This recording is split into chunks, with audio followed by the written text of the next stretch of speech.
Hi guys, I'm Saumya and I'm back again with another video. I hope you are all doing well. So if you are into books, then do hit that subscribe button because I make a lot of bookish content on this channel. So my previous video was me sharing all the books that I read in 2022. A total of 38 titles, and this is going to be my video in which I'll tell you about my top favorite reads of 2022. And with this video I'll be done with all the 2022 themed videos. Do let me know if you have read any of the books that I'm going to mention in today's video, and don't forget to share your own top books of 2022. The first book is called The Midnight Library by Matt Haig. So this was my first title by him and I loved it, and I'm so happy that I got introduced to Matt Haig so wonderfully.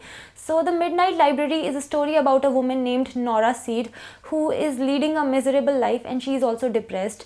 So one day she attempts to commit suicide, but instead of dying she ends up in this place called the Midnight Library. This is a place between life and death. This part of the story reminded me of Lincoln in the Bardo. Anyway, so the Midnight Library has unlimited books, and each book is a chance at a different life. So basically the concept of this story is that every single decision that you make leads to a certain kind of life, and if you took a different decision you would have a different life. So through all these different books in the Midnight Library, Nora Seed gets this opportunity to discover different lives had she taken different decisions. So the concept of this story is that multiverses exist and that you can have parallel lives. So that's the concept, and Nora decides that she's going to attempt to live different kind of lives, the lives that she would have had she taken different decisions. So her realizations, her journey is what this story is about. It's a beautiful book and you kind of already know where the story is headed, but the way this story moves forward and the way Nora's character develops is what you pick this book up for. The next book is The Sandman Volume 1 Preludes and Nocturnes by Neil Gaiman.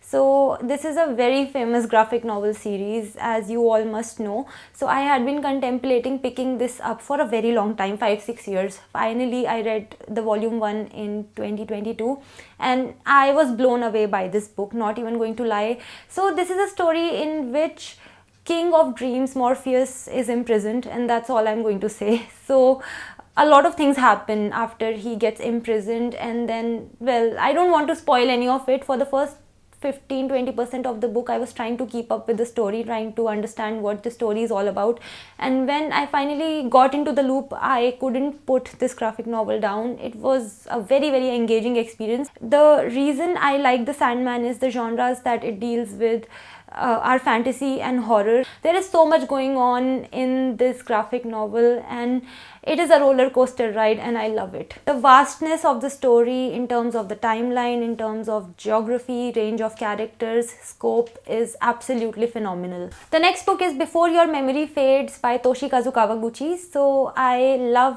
this book. It's the third installment in the Before the Coffee Gets Cold series by Toshikazu Kawaguchi, and if you have watched my videos before, you know that I love this series. I always recommend these books because they never disappoint me. Everything good that you can find in a book, these books have. They are wholesome, they are emotional, they make you smile, they make you cry. The overall package is just beautiful and it's an experience worth having. So I always recommend that you go for this series. So the concept is the same in Before Your Memory Fades as the previous two books. There is time travel, people travel in time to meet their loved ones, and then there are certain rules that have to be followed for this time travel.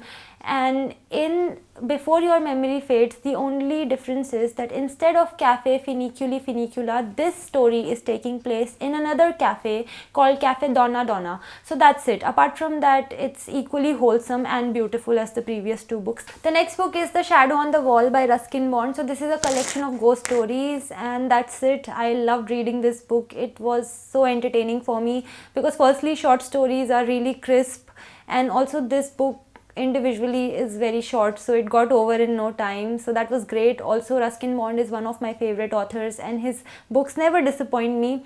Also, there are people who love reading proper horror novels, and they don't really have a limit to how much horror they can take. So for them, this is not going to be a very entertaining read because this is very mild for people like that. But then there are people like me who want to experience scary stories, but there is a limit to how much creepiness and scariness we can take. So for people like me, this is a great alternative because there is spookiness, there is creepiness, but only up to an extent, and we are able to enjoy the stories, and we also don't end up getting traumatized. So that's why The Shadow on the Wall for me was a great read and I loved it. The next book is Beautiful World, Where Are You by Sally Rooney. So this book is on my list because out of the 3 books by Sally Rooney, this has to be my favorite, and this is not a secret. I have said this before as well. So this is a story about 4 people: Alice, Felix, Simon and Eileen.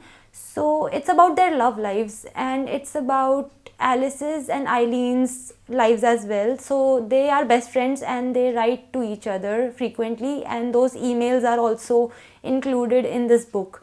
So the reason I enjoyed reading Beautiful World, Where Are You was because overall for me this was a wholesome story, which is not the case with Sally Rooney books as far as my experience goes. But with this book, when the story ended, I had a smile on my face. Also, reading about the love lives of these 4 characters was very interesting, because one thing about Sally Rooney's books is that she writes about grey characters and she writes stories that can trigger a lot of people, but she has a very good grasp of the contemporary dating world, and that is visible in this book as well. Some aspects of the story were not my favorite, I'll be honest. There were certain things in this book that I found problematic, but the end of the story, the way all the loose ends got tied together, was satisfactory and fulfilling for me personally. The only character I just did not like was Felix. I could not stand him, but apart from that, the overall book was pretty great for me. The next book is Inner Trek, A Reluctant Pilgrim in the Himalayas by Mohan Ranga Rao. So this was one of my first read of 2022 and I had loved it so much, and that was a great start to my reading year of 2022. Something I cannot say about this year because my first read of 2023 is honestly quite a disappointment. Anyway, this book is non-fiction and it's a memoir of the author where he has shared about his journey to Mount Kailash and Lake Mansarovar in Tibet. I've made a separate review video on this book as well. You can check that out. I'll provide the link in the description as well as in the cards. So in this book we read about how the author went about making this trip. So the author was in a certain situation that was very difficult, and he vowed that if he got out of this situation then he will make this journey, and he did get out of this situation, and as a result of that this trip to Mount Kailash and Lake Mansarovar ensued. Reading this book is a beautiful experience. It's a journey that you undertake with the author because this book is very vivid in terms of its descriptions, and it's a very spiritual and a very philosophical experience as well. The next book is It Starts With Us by Colleen Hoover. So this is the sequel to It Ends With Us, and this is the second book in the 2-book series by Colleen Hoover. I have made separate review videos of both It Ends With Us as well as It Starts With Us, and I'll provide the link for both the reviews in the description box if you want to check them out.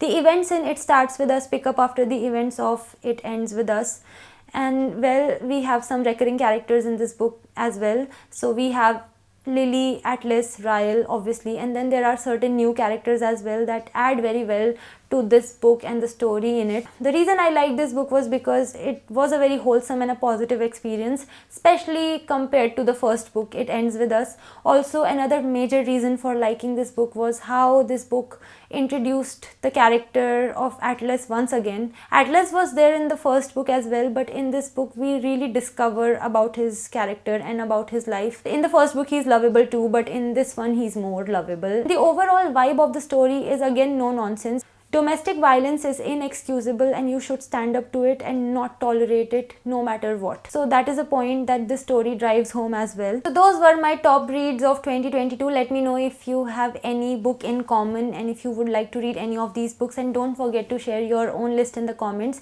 That was it for today's video. If you want to connect with me on my social media, the links are in the description. I will see you next time. Till then, bye bye, take care and stay safe.